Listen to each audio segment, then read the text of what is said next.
Hey everyone, this is Nic LaRue from FilmSnobbery. I'm here at the FirstGlance Film Festival, 25th annual film festival. Woohoo! Yeah, here at the Colonial Theater in Phoenixville, Pennsylvania, and I am here with an old familiar face from Old? well, young. It's gonna throw you off your game. He's kind of got me off. He's got me off. And I'm here with Brian Crewe. And we're off to a great start right here in Philadelphia. That's okay. No, you know what? We have so much footage of you and I doing stuff together on various red carpets and FilmSnobbery live interviews and stuff like that. Yeah. This is everything here is just no one's going to be interested. Yeah, we're going to be interested in these new this is two actually films. This is part of two films. Yeah, two films because one wasn't enough. No, you got to do two at once. I mean if we're going to do movies, we've been doing movies. We did sci-fi romantic comedies. We did World War II movies. All played at first glance. But when we went out to do these two films, you got to set a new challenge. And it was like, if you're doing a feature film, you're doing a TV show, you're doing multiple tones, you're doing multiple scenes. What if we did two films at once? Two different films. We had CABECEO, which is a Argentine tango dance fantasy.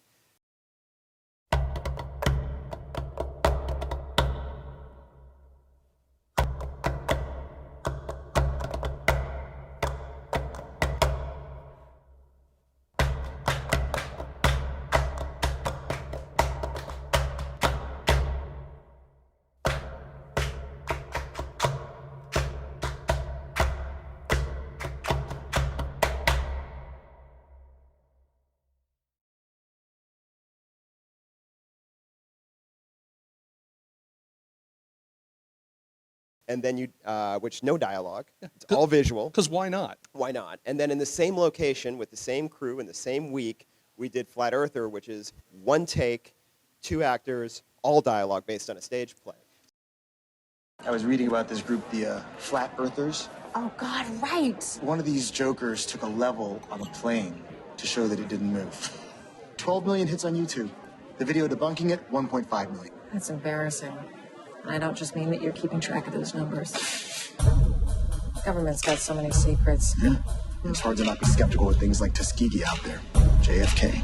9/11. Starting a war over non-existent weapons of mass destruction. Gun control. That was a false flag.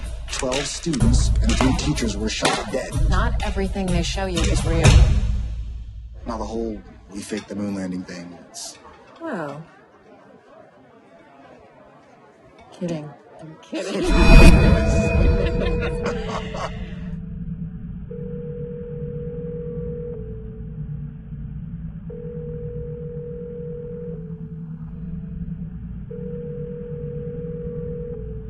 So you couldn't get two more disparate films, and it was kind of a challenge to prep and shoot both at once, and a fun challenge because you're doing two different kinds of filmmaking. Was it always the plan to do them both at once, or was this I've had this idea for one short, and it just so happened that if we lined everything up properly, we would be able to do two at once? It was a little bit of both. I've been taking some dance classes, had an idea of doing a dance film, and when I realized I wanted to do that and it was going to be in a bar setting, there was a stage play that my buddy Mario had written, Mario Rivas. And for years I've been going, you should direct this, you should do this. We went to film school together. He hadn't directed anything since film school. I was like, you should make it, you should make it. He just wasn't that interested in it. And I was like, well, if you're renting gear, you pay your gear on a 3-day week. You pay 3 days worth of price, but you get a week worth of gear. And I was like, if I just tack on an extra day, I've already paid for the gear. I already got the location, I got the crew, it's just one extra day of shooting, and I got 2 short films for the price of one. I thought that was a really good bargain. My producer would disagree with that because it ended up being a little more. And the producer's always the one who's like, yeah, go ahead, why not two? Yeah. Well, the great thing about Matt Kyle, my producer, was that he went in wanting to learn about filmmaking. And I was like, this is a great opportunity because I want to do these two films with 2 different tones and 2 different styles, so you're going to learn 2 different methods of filmmaking as a producer, 2 different kind of tools of what we need, because Flat Earther is 100% Steadicam, and the other one, CABECEO, we're using 4 or 5 different methods of moving the cameras, and we have 2 camera crews. So it's a very different kind of organization, even though you're doing 2 films at once. So he got the chance to kind of dive in and learn 2 different styles of filmmaking really quick. And as far as from a direction standpoint, did you feel any difficulty going in between those 2 styles? within such a short period of time, or is directing to you pretty rote in terms of like, as long as what is on the page and what is in my head ends up in front of me, like we're good? I think the confidence of being able to do them back to back is prep. Okay. Is just knowing that I had been rehearsing with the dancers for 5 months. It was a 5-month process of, because when we started, we didn't have music. And the dancers need choreography. To do choreography, you need music. So you start out, and they're from scratch. And like, where's the music? So we had to go to the composer. And the composer's like, well, I'm a film composer. Where's the picture? And so there's this back and forth of trying to, between the four of us, trying to find that confidence. And then, not find the confidence, but find the tone of the piece and what we're doing.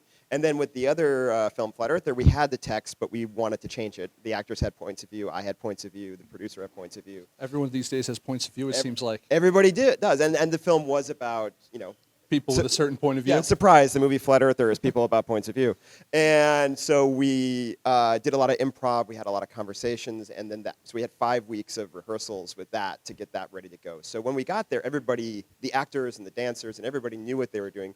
My job was to get out of their way and just make sure the camera was covering their work. And that's a much easier thing to do than trying to figure it out all in the moment. Once you've prepped it, you're fine. Did you find it to be any more or less difficult juggling 2 films on the festival circuit? Do you find that most places are actually happy to take both films, or only have you had to make the sacrifice of like, they're only going to take one film here, or but I want to go there, but now something else is playing over here, or.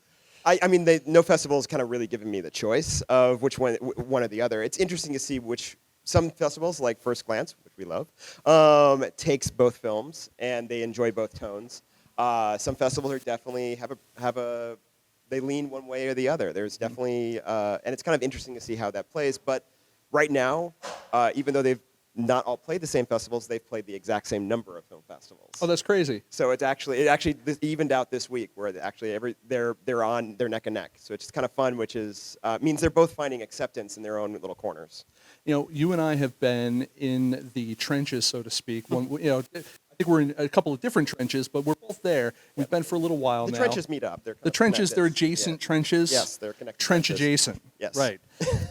So my question, have you found over the years someone who has been able to continue to make movies at various budget levels and been successful on the film festival circuit, and you've been able to make the things you wanted to? What are some of the things that you think are holding people back from doing for having the Brian Crewe experience? If there is such a thing. I mean, I think it is a degree of insanity to just keep going back over and over again to doing the same thing. That's such a complicated question, actually. Isn't it? I'm sorry. Yeah, no, it's really, now you threw me. That's a good job. I'm in. Right. I think... We're back, baby. Yeah, I think making movies is an act of will, right? It's Sure. not something that just happens. So you have to just be committed to the fact that you're going to do that. That you're going to go through there. Sometimes you're not always going to make your money back. Sometimes you're not going to get paid. Sometimes you are. That's when you get paid. Sometimes when you get paid. But a lot of the times it's the choice of, I need to will this into existence. Mm-hmm. And if you're not the one who's committed to willing it into existence, no one will be. So it's just that determination to go back. And I certainly take breaks there. If you look between Una Liberación, which we shot in 2013, I think, and when we shot these 2 films, which was February 2020, 3 weeks before a little pandemic happened. Little pandemic. I think I heard something about that. Yeah, that's on the news. Yeah. And who watches that?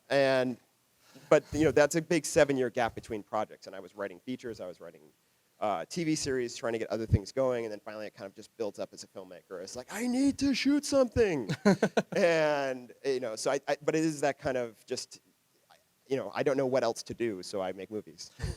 It's a perfect answer, and I mean, I think a perfect tagline to the interview in general. No more rambling. We could ramble a little longer. Oh, no, we're fine.